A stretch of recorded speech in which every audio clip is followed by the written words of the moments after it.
আজকে আমি শুভ সকাল। আজকে আমি রান্না করব মোচা দিয়ে ছোলা দিয়ে ঘন্ট, মোচার ঘন্ট। তার জন্য মোচাটা আগে আমি একটু প্রেসারে দিয়ে ভাপিয়ে নেব।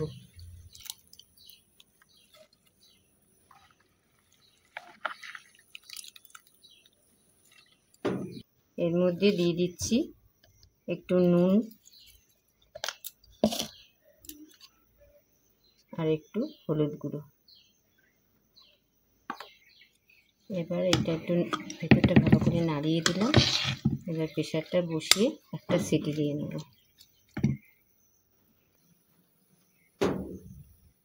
জন্য মোচাটা সিদ্ধ হয়ে গেছে, ছোলা দিয়ে মোচা সিদ্ধ। এর জন্য জোগাড় রেখেছি একটা আলু কেটে রেখেছি, এদিকে পেঁয়াজ আদা রসুন বাটা, অর্ধেক টমেটো আর একটা তেজপাতা আর শুকনো লঙ্কা।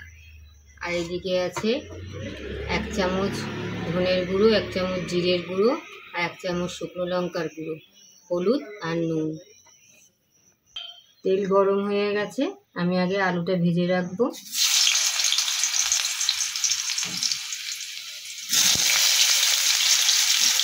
দিলাম অল্প একটু নুন আর একটু হলুদ দিয়ে ভাজলাম। ভাজা হয়ে গেছে, আলুটাকে তুলে রেখে দিলাম।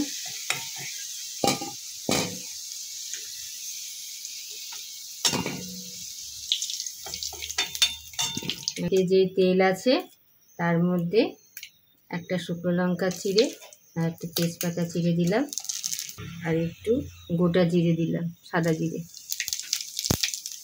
ফোড়নটা ভাজা হয়ে গেছে, টমেটো কুচিটা দিয়ে দিলাম,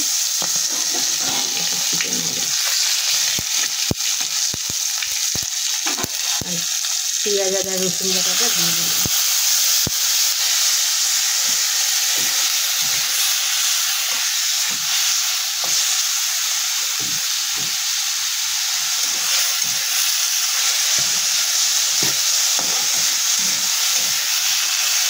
যে গুঁড়ো মশলাটা ভিজিয়ে রেখেছিলাম, গুঁড়ো মশলাটা দিয়ে দিলাম।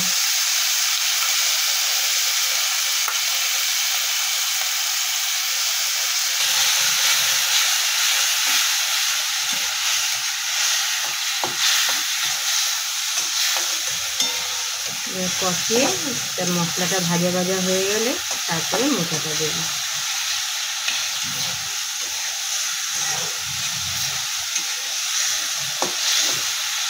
মশলাটা কষানো হয়ে গেছে, এর মধ্যে এবার আলু ভাজাটা দিয়ে দিলাম। আলুটা দিয়ে একটু নাড়াচাড়া করে মোচাটা দিয়ে দেব। এবার সিদ্ধ করা মোচাটা দিয়ে দিলাম।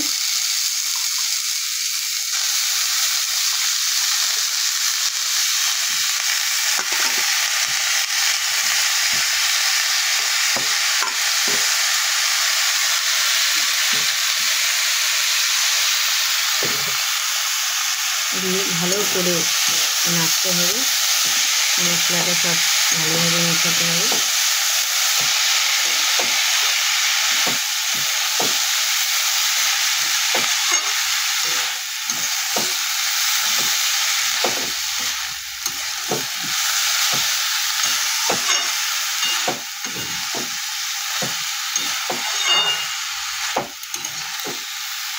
ভালোভাবে মোচার সাথে আমি মশলাটা মিশিয়ে নিয়েছি।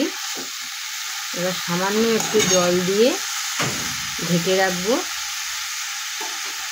সামান্য একটু জল দিয়ে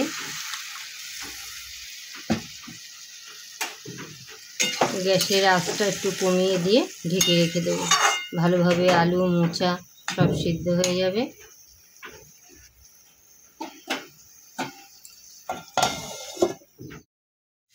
দেখুন মোচাটা হয়ে গেছে।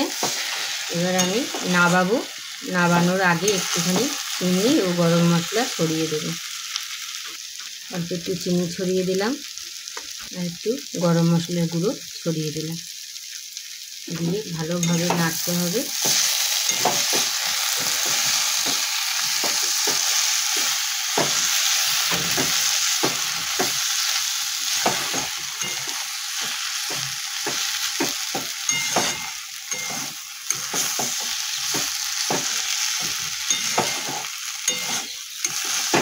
মোচা রান্না হয়ে গেছে।